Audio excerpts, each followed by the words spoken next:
y'all. I'm Rodney Carmichael. And I'm Sidney Madden. We're music journalists over at NPR Music and co-hosts of Louder Than A Riot, the podcast that traces the collision of rhyme and punishment in America. And welcome to Louder Than A Riot Remixed, the state of rhyme and punishment. As NPR Music's first investigative podcast, we spent 11 episodes last year diving deep into stories of rap, race, fame, and infamy to highlight the interconnected rise of hip-hop and mass incarceration. The whole thing is out now, and you can check it out wherever you get your podcasts. That's right. And just because the podcast is wrapped, it does not mean that the conversation is a wrap. And, we addressed so many problems over the course of our first season that we wanted to get some problem solvers together. And that's exactly what we got here today. This discussion is not just a continuation of a conversation around any specific issue that we covered, from industry complicity to racial injustice, but really it's a current state of affairs on the whole thing. So to keep the conversation going, we rounded up these distinguished voices, some of whom you may have heard on the podcast, and some new ones to give new perspectives. And if you got a voice that you want to be heard on the topics covered today, tap in with us on the chat and sound off and let us know. First up, we've got Lawrence Burney. Lawrence is a music journalist whose bylines include Fader, Pitchfork, and Noisy, and he is the founder of his own media platform, True Laurels, which covers hip-hop and culture straight out of DMV, where he's from. What's up, Lawrence? What's going on? Thanks for having me. Thanks for being here. You look cozy, my friend. I am. After Lawrence, we have Mary Enoch Elizabeth Baxter. Yes, I said her whole government, but you may know her as the rapper Isis Tha Saviour. Mary is a Philly-based award-winning rapper and musician and visual artist, advocate, teacher, and activist whose work pulls from the lived experiences of her time in the carceral system. What's up, Mary? Hey, Sid. Hey. Next up, we got Josie Duffy Rice, who is the president of The Appeal. It's an investigative news site that tackles racial inequity from every facet. And she also hosts the very popular podcast that I'm a big fan of, Justice in America, where she covers a lot of these issues and breaks them down week by week. And her work has appeared everywhere: criminal justice and abolition, she writes about, and publications ranging from the New York Times to the New Yorker to Vanity Fair. Josie, so glad to have you here. Thank you so much for having me. I'm honored. This next guy needs no introduction. It's Maino, Brooklyn OG, who transcended the streets and his own time in prison to become synonymous with the borough and to become one of the biggest rappers out of Brooklyn. He's here with us today. Thank you so much, Maino. Thank you for having me, brother. So, Maino, I want to start with you first. Hip hop, obviously, as an art form and as a culture, it's undergone surveillance and subjugation from jump. And, we're speaking about everything from artists being profiled to the music itself being criminalized. We really can't start this conversation, I feel like, without acknowledging the fact that another Brooklyn cat, Bobby Shmurda, is scheduled for release really soon, February 23rd, after serving 6 years on a criminal conspiracy case. And Maino, when we talked with you for the podcast, you spoke a lot about your relationship with Bobby in his episodes. I'm really curious from you, like, how common is a story like Bobby's in Brooklyn in terms of, him being a cat who really struggled to escape the streets even after making his transition to the industry? Part of the problem, the way I see it, is that in the times that we're living in right now, they very rarely make the distinction between rapper and street dude, right? So there's no distinction between rapper and drug dealer or gangbanger or whatever. And because they look at us like that, and when I say us, I'm talking about the powers that be, the law, the government, they look at us all as being the same thing. So now when you come from the street, you come from, an impoverished neighborhood, you come from, the drugs, the violence, and music for us was a way out. But a lot of times, with a lot of the young artists, we're not actually getting all the way out. And the way that they look at us is the way that they deal with us. It's like it's become to the point that it's not even special to be called a rapper anymore, right? Because it's like, oh, you're just a drug dealer. Like, it's no real difference.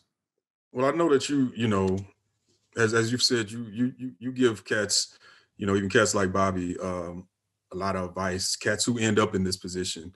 But I'm curious, like, you know, in addition to advising them how to avoid a lot of these traps that are set in our communities, do you ever think about why our communities are so full of these kind of traps in the first place? Well, I mean, man, we could date this all the way back to slavery. Mm. We got like chains and images of psychological slavery.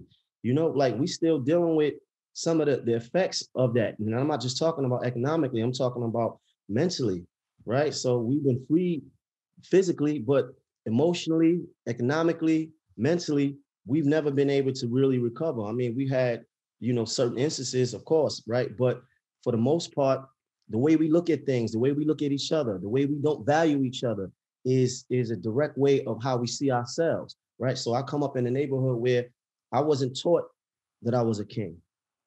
I wasn't taught that I was special. I wasn't taught that we are special people. I didn't learn these things until I went to prison. So the way that I presented myself was a direct result of my environment. So you factor that in with hoods across America that think the same way about themselves. Like, if I don't feel that I'm special, if I don't feel that if there's no value in me, then how can I value you? How can I value your life? So that we music and sports and stuff like that only become a way out, but we still never really been healed. We still didn't know how to value our own lives. We still don't have the information that we need to help us become better people. All we did was get an opportunity to get a few dollars, but we never learned how to be better people, right? We still had the same mentality. We still had the same set of friends. We still had the same sets of values, and that doesn't change the person. All we did was just give us a few dollars, but we still was the same. So when you ask me how, this is how, like, the environment and the direct way that we've been affected by things socially in this country, all the way back from slavery and everything that we've been, is why we still here right now. I absolutely agree. I'm glad you brought up the point of slavery, Maino. And we're having this conversation around surveillance and profiling and how rappers, entertainers, artists are viewed when they make that pivot from inner city to the industry. I was watching a new art documentary the other night on HBO entitled Black Art, Absence, in the Light of Absence. And I was really, excited to hear them talk about an enslaved artist named Dave Drake, who was really like a master in pottery and art making under duress of captivity and constant surveillance. And in a time where reading and writing was punishable by death, we had this individual, Dave Drake, who was inscribing messages and phrases on his work. And I think that it further proves that, Black art in America, whether it's pottery, painting, dance, or in this case, hip hop, has always been a powerful tool for our survival, and telling our stories. And, I think it's rooted in trying to reinvent and redefine and assert our identity, whether it's the individual story or the collective. So moving us forward in terms of surveillance and social control, policing of Black bodies is based on this longer history of Black subjugation in America, as you pointed, slavery, and it's always, been present. You can see this through line in hip hop as a platform for Black cultural expression, creativity, identity, and art making. Is just an extension of the ways in which, historically we've been policed, our culture has been policed. And, the hip hop police is very real. Absolutely. I'm glad you tapped in on that, Mary. And before we take it to other aspects of subjugation and oppression, can you just shed some light on how you came to hip hop by way of a lot of oppression and incarceration? Yeah, just growing up, dealing with, all the things that come with a community, a set of people who have been historically denied, access to wealth, resources, and education. it's just like a melting pot for a catastrophe. So, growing up in a household where, folks was dealing with substance issues, they're also dealing with, not being able to find jobs at livable wages. There was a lot of conflict. There was a lot of, survival crimes where people had to sell drugs, just to, feed the family. So, hip hop, me going to hip hop and using hip hop as a conduit to just process all the madness that I was going through, and try to, find meaning in it. And then also, try to make a new identity for myself, because I know that I didn't want to end up, the way that I was seeing a lot of people in my community, the path that they were going towards, whether it was incarceration or death or, just being addicted to substances. So that was really how I got involved in hip hop, was trying to make sense of the madness and find my voice. And it was just, the perfect platform for that expression. Absolutely. I love how that's the common denominator among anyone who ever loves hip hop or loves Black art. It's rooted in all Black liberation. We're all trying to get free, but there's so much irony in how it criminalizes our personas, our people, but then also the literal words are criminalized. And Lawrence, I want to throw it to you, because rap lyrics on trial is a phenomenon that only happens in hip hop. And it's something that we dug into a little bit, I should say over a 3-episode arc on the show with the case of Mac Phipps, the No Limit rapper who's currently serving a 30-year sentence in Louisiana, and who was had his rap lyrics used against him as evidence in court. But this is not new. This is not isolated, and this is not happening in a vacuum. It's actually part of a larger pattern. And Lawrence, you being from Maryland, could you talk a little bit about the most recent development in the Maryland Court of Appeals and how they recently ruled that using lyrics in court as evidence is admissible in certain cases? I want to say it was about a week before Christmas, actually. The Maryland Court of Appeals made it so, like you said, that rap lyrics are now admissible. And I think the distinguishing thing about what happened in Maryland was that it's not the first time that rap lyrics have been used on trial, obviously, because you guys covered it. But I think what set a precedent was that this was the first time that it was admissible without prejudice, meaning that before now, a judge had a decision whether or not they wanted to let rap lyrics into the courtroom, whereas now a judge doesn't have that decision. It's like it has to be considered if the lyrics have a close nexus to the crime that the person is being accused of. The ability to even prove that nexus, that A to B connection, is very, very opaque. Extremely. And the actual case that brought it forth was there was a guy who is from Anne Arundel County, Maryland, which is, for those not familiar, it's kind of like almost like a midway point between Baltimore and DC. But there was a situation where a guy was, a drug deal had gone bad in an apartment complex. A guy had presented a counterfeit bill to the person he was allegedly purchasing drugs from. That guy realized that the bill was fake, and supposedly he shot the guy. The guy ended up dying. While the guy was on trial, he was in prison on the phone with a friend. He freestyled on the phone, and on the phone he mentioned, if you play with me, I'll kill you. I'll put you on the pickup truck, and so on and so forth. Like he let out a couple of details, but those details weren't exactly what happened in real life, but they were so close. They were close enough that they figured that these lyrics are an admission of guilt. And that's how that opinion was put forth, and eventually it was accepted.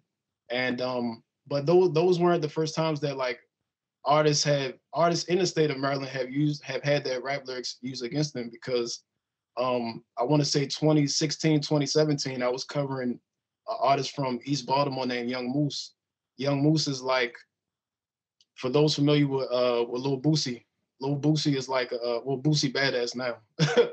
Boosie Badass is kind of like I don't know, he's one of those artists where it's like it's not his rap skills that a lot of people are attracted to more than his ability to be candid and be a voice of the people. And Young Moose was kind of like that for Baltimore. And he was complaining about a cop in Baltimore, a guy by the name of Daniel T. Herschel, who had been shaking him down, stealing his money, planting drugs on him and his friends. And once that cop got wind of that song, he started to police Moose even harder. He would purposely lock him up before he had shows. His lyrics were being used against him. He was being framed as a drug dealer who was kind of like the voice of these rejects. And ever since that moment of Moose mentioning Herschel in his music, that officer made his life a living hell. So I think even if it's not admissible in court, a lot of times rappers who are in these environments trying to voice their frustrations, these police take it personal. Where it's like, how dare you air out what I'm doing to the public? I'm going to make you feel the wrath of my badge even harder. I mean, for me, I guess it becomes a question of, is this art imitating life or life imitating art? And based on, where we come from, a lot of time it's both. I think Tupac shared a similar stance, when political figures, activists, community members, they were all calling to have his music at one point censored, removed from stores and radio. I recall a huge, steamrollers in the early mid 90s, rolling over cassettes, CDs, smashing, piles of CDs because of the profanity or perceived violence or criminal content that was embodying the music at that time. But Pac made it clear, when the news reports it is fine. When Arnold Schwarzenegger, Bruce Willis, or Sylvester Stallone are, drilling off machine guns in movies and bodies are dropping left and right, it's bloody, it's gory. Why aren't these films getting the same backlash and demonization and negative attention? Why aren't we, boycotting these film studios, producers, actors? Why all of a sudden is, Black people and their art being policed, their storytelling, depicting what they saw or what they're involved in, or, a lot of times just reporting, doing, hood reporting from your perspective and critiquing, poverty and police. So, it makes me question who has the right to exert their First Amendment rights and why. It's always more questions than answers for me when I'm thinking about this topic. They never viewed us truly as what we do as being real art from the beginning. If you look at the history of hip hop and how it started, they never believed that it was art. It was jungle music. They didn't understand it. They didn't understand us.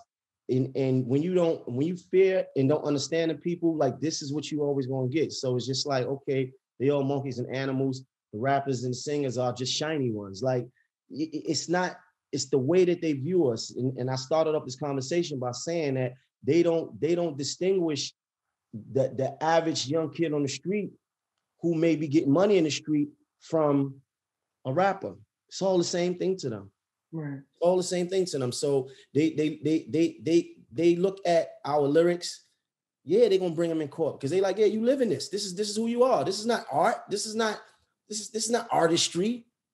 You understand that it's our culture, and it's our culture to speak our pain, and it's our culture to speak what we go through, what we suffered, and it is our culture to speak that way. But they do not get it.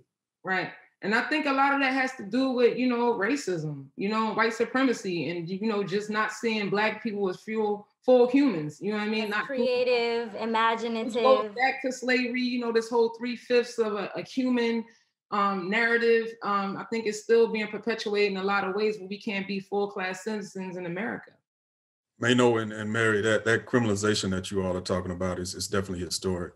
It happened. It happened to jazz. It happened to the blues. It's happened to every genre of music. Enslavers took the drum away, for fear that we were passing messages. So our music and our culture has always been criminalized. And Josie, I'm really curious from you, especially given your prosecutorial expertise. Like, why do you think it is that this lyrics on trial phenomenon in particular is only happening to hip hop from a legal standpoint? Well, from a legal standpoint, I mean, the question really isn't, I think, a legal standpoint. I think it is that this, again, is reflective of the racism that exists throughout the entire criminal justice system and classism as well, right? I mean, when you think about what the criminal justice system is built on. It is built on a history of subjugation of Black people. And this is just one other way of doing that. And they've, they have been able to get away with it more because it's easier to prosecute rappers than it is to prosecute the Rolling Stones for talking about drugs, or, white artists that are seen as mainstream white artists, right? Even though rap is the most streamed music in the world, right? It's the most popular music in America. But it's interesting in part because what prosecutors are willing to take lyrics and determine what they mean is so broad. So it's not just, oh, this is what happened. This guy is rapping about a murder that aligns directly with what a murder that we've seen, right? It's proving gang affiliation so they can, give you more time in prison. It's, motive or knowledge or identity or someone's character, right? Which is just basically you rap about anything having to do with violence, they're going to accuse you of committing violence. They're going to say this is evidence that you committing violence. It's establishing the reason that you committed a crime versus actually the actual crime. And the point of this, I think, is just that the breadth of what someone says and the negative ways it can be interpreted, right? It's so extreme. And so if the cops want to get someone for committing a crime and they've ever rapped anything about anything having to do with crime, what we're doing is opening the door to someone's art being representative of not just their life, but, getting them in prison for 30 years. And that's a really, really dangerous precedent. Maino, we talk about trauma around, Black trauma, which in a lot of ways has been commodified in the industry. And now we're at a point where reform and abolition are regular topics that we're talking about. They're almost mainstream topics at this point. But a lot of times people who actually experience this stuff, their voices aren't necessarily always at the forefront of those conversations. You were arrested at a really young age and incarcerated. And I'm really curious from you, like, what does being in prison for a decade at such a young age, the young age that you were, like, what does that do to a person? Wow. I didn't realize that I was affected mentally and socially until years later. I do want to admit that I actually had got some therapy, and what personally happened to me was that I went to prison so young that I was still maturing physically, everything. Like I was going through puberty, I was growing, and I wasn't even fully developed as a human yet. And this was a different time, and I was getting into a lot of trouble in prison. I was getting into a lot of stuff, I had a lot of battles, you could say, and I would be, in what they would call a box, these special housing units. They put you in there, they lock you in there for 23 hours a day, every single day. And I've spent years that way. I was forced to learn myself. I was forced to confront who I was not. And, I went through every emotion that you could possibly imagine. It was times that I was just extremely angry. It was times that I cried. It was times that I just could not sleep, and prison is one thing, but being in solitary confinement, it is at the bottom of society. If society is a totem pole, then being in the special housing unit is the bottom. We under the ground. And I've spent so much time like that I didn't realize what it was doing to me, socially and emotionally and mentally. One of the great things came out of that is that it was under those conditions that I actually started rapping. So it was, so the same place, the pain comes from, that power comes from also. So I was able to dig into my reserves and find something that I never had. I had never rapped a day in my life. So I did, begin to dream in these places. It wasn't until I actually got out of prison that I really seen that how behind I was. So I went to prison when I was like 16, 17. I get out when I'm 26, 27. But socially, right? I haven't even had the experiences of an average 27-year-old. I had never been on a date, had never done these things. I had never had these experiences that would make me a real citizen in the eyes of the public. Right. So I still maybe mentally was 16, 17, 18 years old because I had never experienced anything.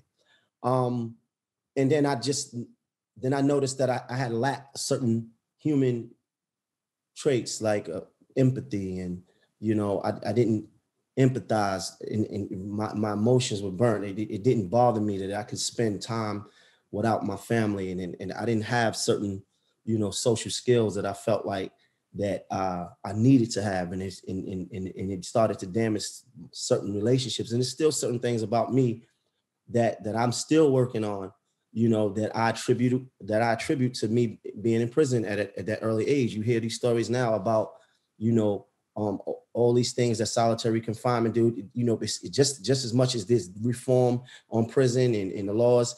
There's this whole conversation about what solitary confinement does to humans, to what it does to men. Khalif Browder's story, what it had done to him.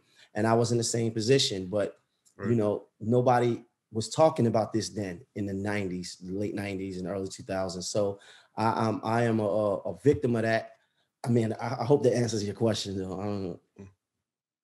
Yeah, just listening to you, Maino, speak on solitary confinement. I'm from Philly, so, Philadelphia has one of the world's first penitentiaries, Eastern State. And, at the onset of Eastern State Penitentiary, it was this belief that, people being isolated, spending all this time alone would bring them closer to God.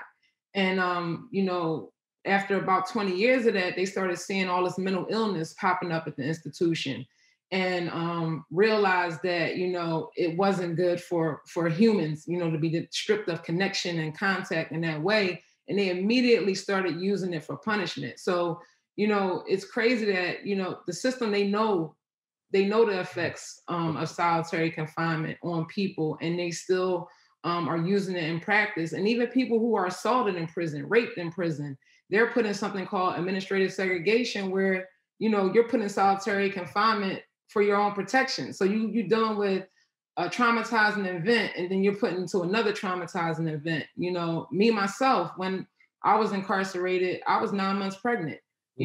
I gave birth shackled, and then after I was placed in administrative segregation, which is a version of solitary confinement, supposedly for my own benefit. Right. So I definitely can agree with you, and it really resonated what you just spoke on. Well, the whole idea of prison for me is not about rehabilitation. The whole thing is about punishment. Right. Because this just the way that it's set up. It's not a rehabilitative environment. It's just straight punishment. And solitary confinement, these SHUs, these boxes, these holes, it's even more punishment. So I go to the yard, I get into a fight with somebody, I cut them, and then I'm in there for 2 years. And these things are put in place to break you, to break your spirit, to break you, so that you actually leave your spirit in prison, or you never leave the same. You understand? So that's what it's there for. Yeah, and perpetuates more criminality. So, the people who are eventually released, they're not in the right mind frame to become, productive citizens. Yeah. Back into the community, worse off, and inflicting more hurt and pain. So, it's a very dangerous place. And, it's my belief that, humans don't belong in cages. Abolition should be first and foremost, and we need to find a different model to treat folks, because a lot of people that are incarcerated are there because they've been traumatized. They've been hurt. So that's what I'm really interested in, you know, us moving towards something that's more centered on healing. You know, one of the things we try to think about a lot is this idea of solitary confinement is such a microcosm of the whole system, right? Because when you think about the fact that they put people in solitary confinement for their own safety, this is something that if you were to talk to legislators, if you were to talk to white people, if you were to talk to people with access or money, and you said, would you ever want to be alone 24 hours a day for your own safety? Everybody would say no, right? Everybody can recognize when it's themselves that that's torture. But for other people who they don't see as people, really, as Maino said earlier, it's not, it's safety, right? And this is reflective of, you know, the entire history of this system, in particular the past 30 years, which has said it's doing basically things for Black people's own good, right? For people's own good. When it's, when if you were to turn the tables and ask, would this help you? The answer is always no. Absolutely. The fallacy of rehabilitation as a whole. And that's something we really dug into on the show. I mean, Mary, you know, for those who don't know, we have a whole episode on Mary's story and her trajectory from before prison to her time inside to her time outside and her artistic awakening after, and how every step of the way subjugation played a role. And I want to definitely come back to this abolition conversation, because I feel like that's where every conversation should be headed right now.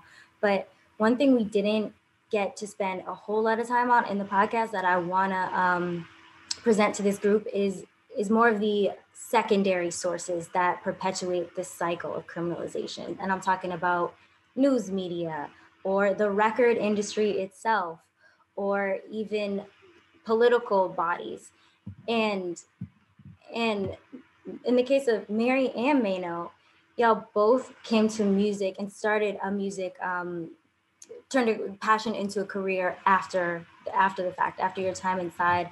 And we know that the industry plays into that trauma, and that they sell an image of criminality, and they market it, and they make money, like not even a little percentage profit. They make majority profit off of it, and commercializing criminality and not taking responsibility for the consequences of that in society. I want to ask Maino, how hard is it to break the cycle when there's so much potential upward mobility and fame and money that's being dangled in front of you by the music industry? The cycle will never break if these kids believe that the way for them to get lit is to posture in a certain way, right? So now I don't know if it's so much the actual record business as it is now social media and stuff like that. And what I mean by that is, you know, you have certain sites, or you have certain, let's take a person like Academics, right? Academics, we all found out about him because he was reporting all of the local beefs between certain rappers that we had never even heard of. And these artists were getting popular off the beef, right? If artists think that there's a clear passageway for me to get popular and for me to get popular and then get money, and a way for me to do that is to engage in the back and forth, the you know, the online beef and the back and forth bickering, the videos, the disrespect, then they're going to continue to do that. They're going to continue to do that if it feels like that's the way to do that. Now, the question is there a real distinction, a real line between reporting media or instigating, right? Is there a difference? Because I feel like certain stuff was instigating. If I never heard of these rappers, how you be reporting on stuff that nobody never heard of? Like if there was an element of if these artists never had an outlet to be doing these beef records and to do the back and forth gangbanging on music and in with each other in public, then it would be different. So I don't know if it's, I feel like in the 90s, there was a clear agenda to push a certain look, because it was cool to be, you know, the gangster, that was a look. So they pushed you in that place. But I feel like that kind of changed with people like Kanye West and Drake, that you didn't have to be gangster. You have artists that you didn't have, after 50 Cent, that we didn't have another so-called gangster rapper that was that huge. So I don't know if it was the agenda of the actual music business, you know what I mean? But I will say that they're not gonna stop you though. They're not gonna stop you. They will assist in any way. So whoever you are, whoever you think you are, if you gangbanging, you think you're a gangbanging, sure, come on, let's go. Let's go. Come on, let's go. Talk your shit. Let's go. You know, do your diss records, pop all your shit. Just, you know, be the killer, be the drug dealer, be whoever you are. They're not gonna come in and say, yo, you know what? This artist needs media training. We need to take you out of this lifestyle and show you what to do with your music. See, the part of the problem with the music business is that there's no artist development. There's no development for a lot of these young kids. They're getting in the game, and then they coming in straight from the beef, and they think that the only way to get popping is to beef more. This is why you have artists getting popular and then dying. Artists getting popular, never been to jail before, now they're going to jail. Because now the narrative then changed. The narrative before, when you was in the street, listen, we didn't want to be in the street. We was in the street as a result of our environment and as a result of where we came from, because we had no choices. So the stuff that we did, the violence that we brought upon each other, it was because we felt that was survival. And the music was the way out, not a way in. The narrative changed now. Who do you believe changed that narrative? I think it's a little bit everything. I think it's the media, the music business, and then we have to take some fault in that, right? We have to take some fault in that, because someone like when I get a chance to talk to some of these young dudes, I want to tell them that the opportunity is greater than the problem. But the blind leading the blind. So if the young dudes is following other dudes that's just as blind, then what? We all blind.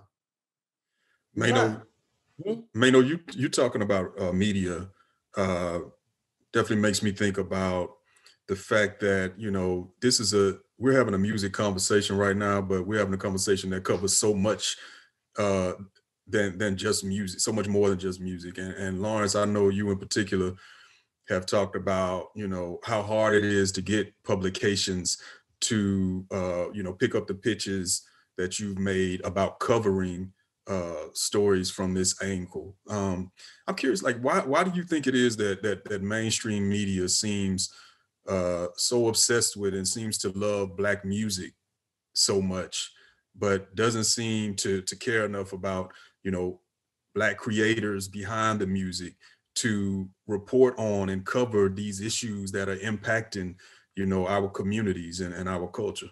I would say that I think one of the main shifts in culture was the hands that I think the hands in charge of media changed somewhere along the line.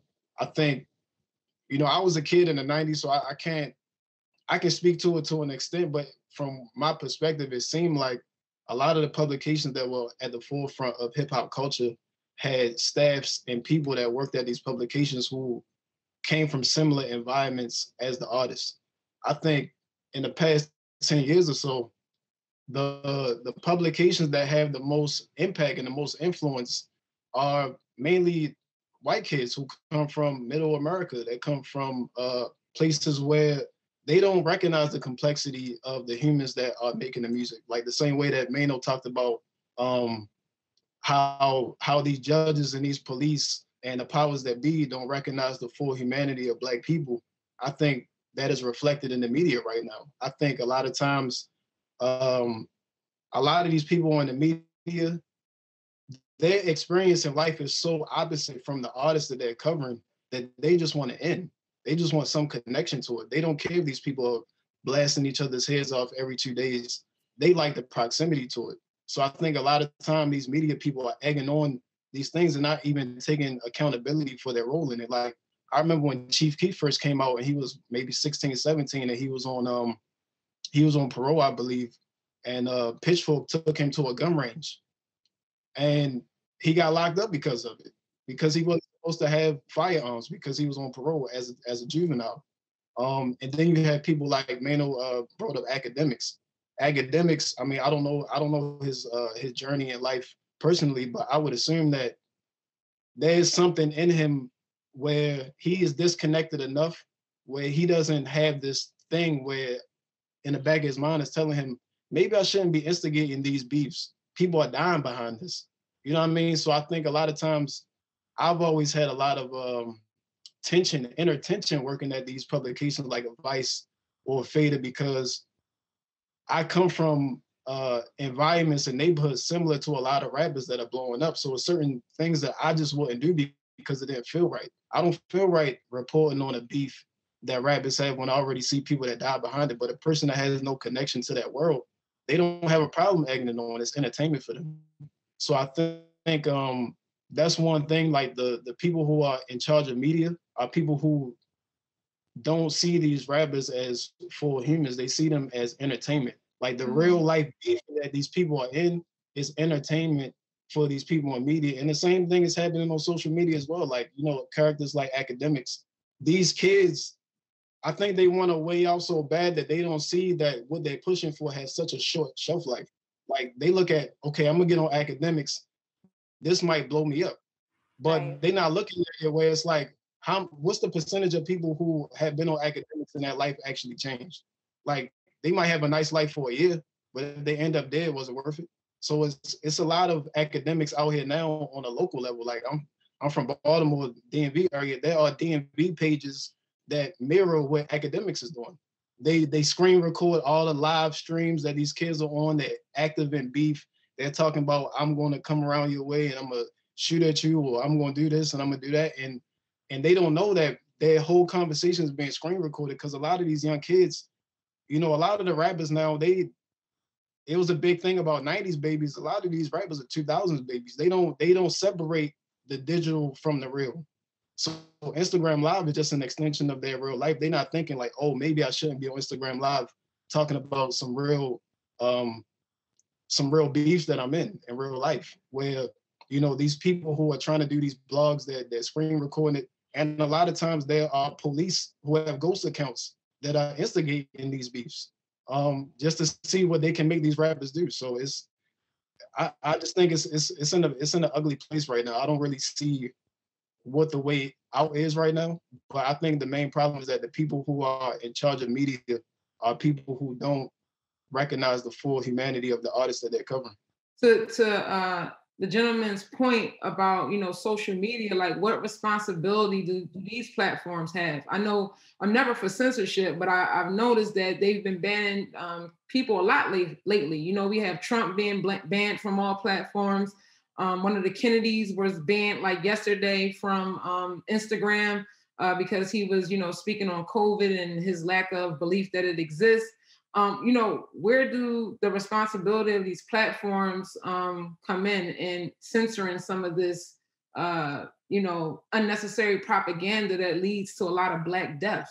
When will they see us as full humans? Because I know a lot of these influencers, they get paid from these platforms to do what they're doing. So there's, you know, this monetary incentive.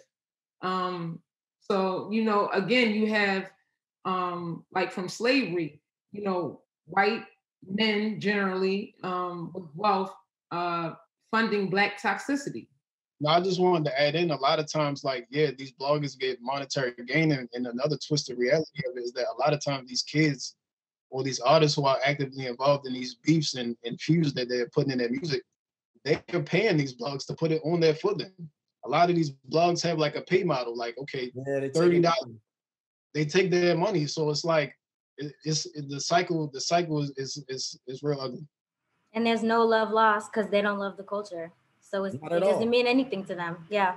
I love what he said though about, you know, about the journalists not actually coming from the environment, so they have no real understanding, no real feeling, no affinity towards what goes on. Like, it's painful. Like, I went to Pop Smoke's funeral. It was painful to see that. He was 20 years old.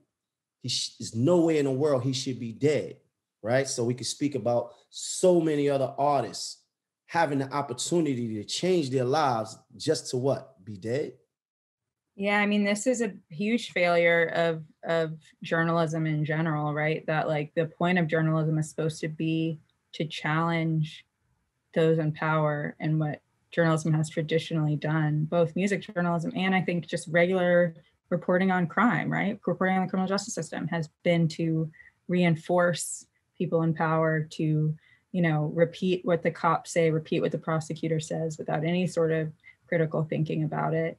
As if it's statement of fact. As if it's statement of fact. I mean, we did a research project a couple of years ago where we went through a bunch of local news articles and saw how many times they just said the police said, the prosecutor said, without any statement from the defendant or from the, you know, the defense lawyer or from anybody in the defendant's family, right? And all of these systems are just replications of power, right? Of people who have access, who, and you see it everywhere from, you know, music journalism to local journalism to the big national outlets. I mean, I think I like to think in some ways, some of this is getting a little better. There's a little bit more challenging happening there. You know, we have places like, I'm biased, but like The Appeal that, you know, will talk about some of these issues, but in general, for the local person, just someone living in their community, when they look at what is reported and who's reporting it in their own spaces, they never look like them. They never grew up in their neighborhood. They never have been involved in the criminal justice system. They don't have family members they don't know anybody who's been involved in the criminal justice system, right? And is it responsible for us to allow the stories being told be controlled by people who have no experience or background in the communities of which they're telling?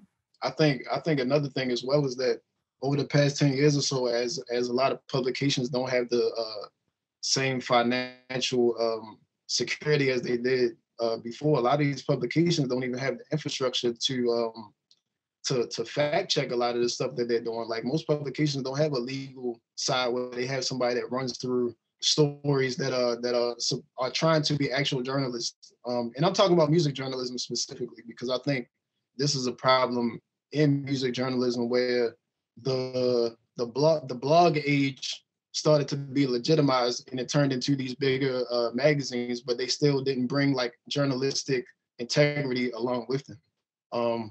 So a lot of times it's hearsay. They're getting this information straight from a local newspaper and just aggregating it and changing it to their own words, but they don't have somebody internally that can go behind them and make sure that they're doing an ethical job.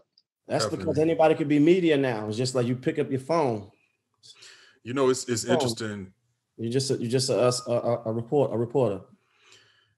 You know what's interesting? Like a lot of this stuff that y'all are talking about is stuff that we actively came up against and you know had to challenge in terms of making this season. Especially Josie, you mentioned, you know, taking the word of the police as fact without, you know, trying to verify or questioning or poking and prodding just because, you know, we consider them a source of authority and therefore, you know, whatever they say goes. Whereas, you know, a defendant or someone in prison, we're automatically trained to question everything that they might say. And I think a lot of that way of thinking and is just so embedded in journalism and how we cover these stories that you can just, the bias just it's so clear, but at the same time it's like you say, it's replicated so much that we tend not to even see that thing going on. Well, and it's hard too, right? I mean, if you're a local journalist, especially right now, because journalism is also, I mean, in a state of crisis, right? If you're a local journalist, you're barely making minimum wage covering 20 things, right? And you need the prosecutor to talk to you tomorrow about a different story. You need to be on the good side of the police chief. And the way that they are wielding their power is making sure that you stay on their good side. So that's not me excusing bad journalism, but just to say that it's not just individual failure. It is a systemic failure in the same way that all of this is a systemic failure, right? When you think about what it means to cover the DA of a medium-sized county, like that, they come after you, right? When you say something bad about them, they don't answer your phone calls anymore. They don't tell you about what just happened. You risk your own livelihood to challenge power, right? And that a lot of that just gets worse the more news outlets shut down, the more local news disappears. Now you're talking about places where nobody's reporting on the criminal justice system. Nobody's reporting on poor neighborhoods. Nobody's reporting on Black communities. I would just say, like, this is a reminder too that as journalism has kind of died, so have so many Black outlets. I think about the Daily World here in Atlanta, right, and other places. I mean, the Daily World still exists, but doesn't have the resources it once had. And these are the places that traditionally told complicated stories about Black people, right, and also reported on white violence in Black neighborhoods. You look back to the 60s, the 40s, 50s, and 60s in Atlanta, stories about crosses burning on people's yards, and it didn't make the AJC, right? It didn't make the night news. It made the Daily World. And so what we've lost in the proliferation of Black journalism as well is huge, because so much of journalism is now owned by a hedge fund. They don't care about telling complicated stories about Black people. They don't care about talking about Black neighborhoods with any sort of empathy, compassion, or systemic analysis. And everybody suffers for it, right? And it just contributes to the invisibility of so much that exists in these communities. And the replications of power, like you said, absolutely. And I wanna take stock of everything that everyone's said, but also point us to where do we go from here, right? That we are, like Rodney said at the top, we're the group of problem solvers who've actively been about it, not just talked about it. And with so much of what we lived through and worked through and reported on in the last year, especially with abolition, which we talked about earlier, coming more into the national conversation, police, abolishing the prison system, thinking about what the world and what America would feel like without these systems of oppression on us. I just wanted to ask you, Josie, what does abolition mean to you right now? Well, I first just want to point out that everything I know about abolition and everything I've learned about it has come from the work of other people. So I'm always wary of making it seem like many of these thoughts are original, because I'm learning right from people like Miriam Kaba, from people like Ruth Wilson Gilmore, people who have been thinking about this for a long time. But to me, abolition is about, and again, this is something Miriam and Ruth say, about creation, right? It's not about just dismantling a system, but creating a world in which that system can be safely dismantled. We have created a criminal justice system that we rely on to do the work of all these other systems, right? I mean, we rely on it to we don't want to fund education. We don't want to fund parks. We don't want to fund good jobs, right? We don't want to fund social services. And so instead we just watch people mess up or fail because we have not given them the tools they need. And then we put them in prison. And to get rid of the back end system, you have to fund the front end systems, right? But I think abolition to me also is just an expansion of imagination. To me, the fact that Isis could be in prison 9 months pregnant and shackled should outrage everybody in this country, and it doesn't outrage people really. People are not outraged enough by the just daily human rights abuses that we perpetuate against our own. And what I like about abolition is it's a chance to think, okay, if we started over, if we were to design a country that was not built on white supremacy, right? That did not subjugate Black people, that was not a classist in the way that it is, but did not have a history of gender subjugation. What would that look like? And can we create a world where we reduce the harm that we inflict on each other, as well as reduce the harm the state inflicts on us, right? And I think it's possible. I mean, it's not going to happen tomorrow, but people like to think that abolition is really just about, oh, so you just want to get rid of all prisons and police tomorrow? You're just going to take them out?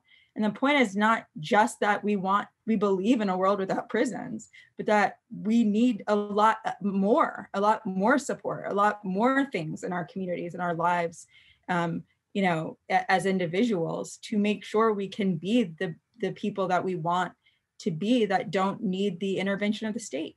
And, unfortunately, a lot of it is, tied also to racial capitalism, where, Black death and incarceration is so lucrative for America. Prisons are a business. They are about money. And unfortunately, record companies have invested there. You have all of these players. For abolition to happen, there needs to be dismantle on a lot of other systems, and one definitely being racial capitalism, and just to incentivize incarceration and murder of Black people and poor people and brown people. Mary, so much of your art is your activism, right? I mean, it's directly like situated in that. I'm curious. Is it, and I feel like that's not just a coincidence, of the fact that you're an independent artist as well.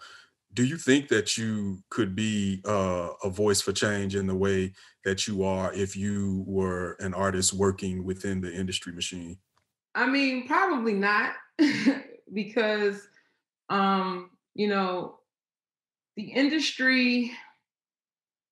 I mean, just think about it. All of the artists that are being signed, there's 1,000 Kendrick Lamars. There's, hundreds of Lauryn Hills, but it seems like we only tend to want to sign a particular kind of artist that's going to propagate a particular kind of behavior. And unfortunately, it's criminality. And it's, toxicity, it's dehumanization. So yeah, I don't think I would be able to operate with the freedom that I have if I was attached to the industry.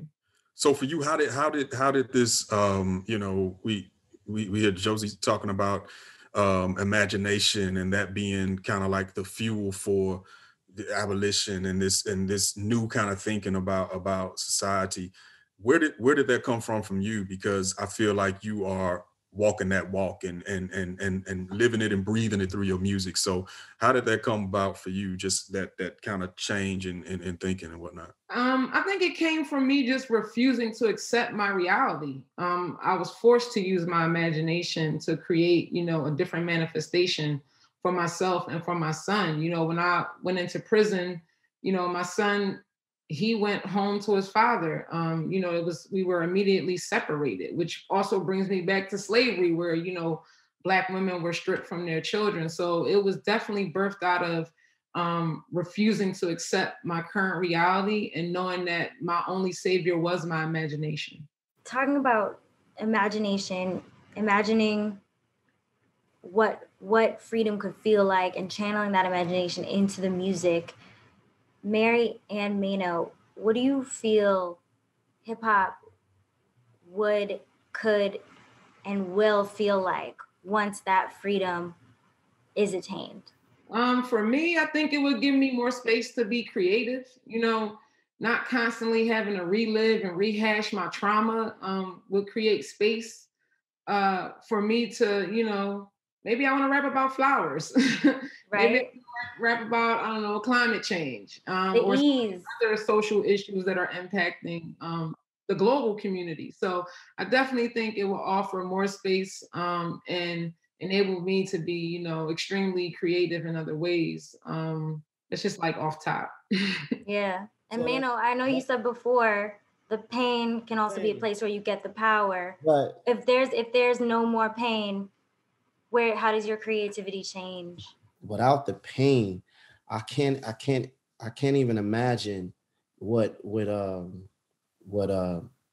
hip hop would be like. Some of our best, some of our greatest music, when we talk about Pac, we talk about Keep Your Head Up and Dear Mama and which was steeped in a painful kind of portrait, right? So it was like he was coming from telling a painful story, you know, about his mother. How could that song have been made without the, you know, and even if you was a crack fiend mama, you always was a black queen mama. Like, how was that even made? You know, so I personally couldn't imagine, you know, a life without, you know, the art being reflective of some of the things that we go through.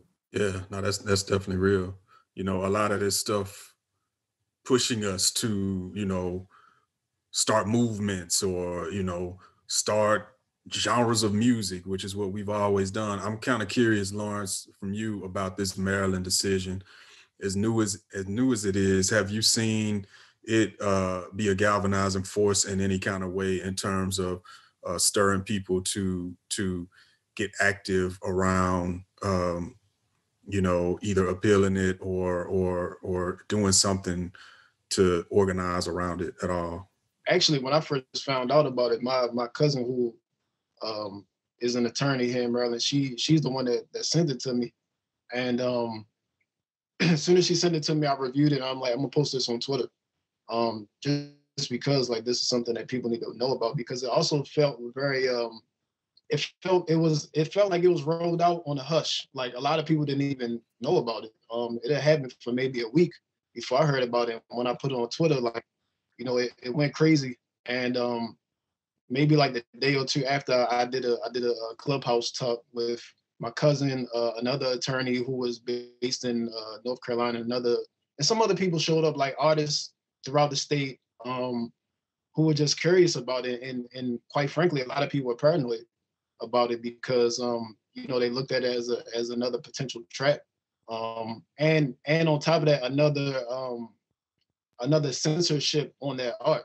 You know, because a lot of these artists, like Maino just spoke to, like a lot of these artists, we hold them up so high because it's not because they are active participants in the stuff that they're talking about all the time. It's just that they might have the closest perspective to the people who are going through it on a day-to-day basis. So it sucks that you know, people have to think about censoring themselves in that way, because a lot of times it's not a lot of times these rappers are not the people who are actively doing what they're talking about. They're just the ones that have the imagination to project it out onto the world. From that conversation, I do know there are some people who some artists that are trying to organize to appeal it, and there was a lot of people that feel like it's not strong enough to stand up, because even the particular case that it was born out of, it was so much room for interpretation that it just unfair. But unfortunately, a lot of positions that we find ourselves in as Black people, especially when it comes to incarceration, most times it's not fair at all. So I think people are trying to figure out how to go about it, how to challenge it. But I think it's in the very early stages, just because people are still just trying to make sense of it. We had such a great conversation here. Is there anything that any of the four of you want to advocate for people to get active in? If people could support National Bailout, who, you know, really advocate for getting people out of prisons during pretrial detention. You know, during that time, people lose their homes, they lose their jobs, they lose their families. And based on the research, about 78% of the folks that we've bailed out, they tend to have their cases dismissed. So, you know, without this initiative, folks would have been in jail and, you know, potentially lost everything. Also, you know, support the National Council for Incarcerated and Formerly Incarcerated Women and Girls, the Art for Justice Fund, who funds a lot of my work on the art end around, you know, incarceration and, you know, prison abolition. Local organizations in Philly, y'all can support Sankofa Healing Studio, Philadelphia Community Legal Services. They do a lot of advocating for folks who can't afford representation in the city. The ACLU-PA, Dignity Act Now Collective, Why Not Prosper, Ardella's House, Defenders Association, Mural Arts Philadelphia and Abolish Death by Incarceration, that organization advocating to bring juvenile lifers home, and also folks that's being sentenced to life without parole. So those some places and things off the top you guys can support out there. I also always say to support Andrea James and the National Council and SE Justice Group, who both do work around women with incarcerated loved ones. And in general, I think mutual aid and Black-run organizations always need more assistance. They don't get the same sort of funding and attention from big philanthropy, so they need us. I advocate for, when you find a journalism outlet or a place that you think is covering these things right, that is hiring Black reporters, that is challenging the system, to support them with your money. I'll always put a call out for supporting the Appeal, because we can always take it, but not just the Appeal. Any place that you think is really fulfilling the power challenging goals of a free press, right? And so I think when people think about, I always say fund journalism like you fund candidates, right? We spend a lot of time giving candidates money, but not a lot of time giving money to the people who will actually challenge them when they're in office. And so that's part of why you give to journalists, you give to organizers.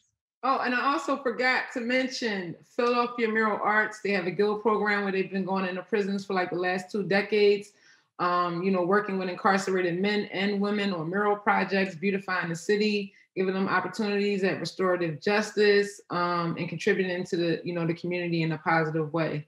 So I definitely don't want to forget them out or leave them out. Well, Mary, Maino, Lawrence, and Josie, thank you so much. The conversation continues, and this has been a great one. This obviously is not the end. It's the end for us right now.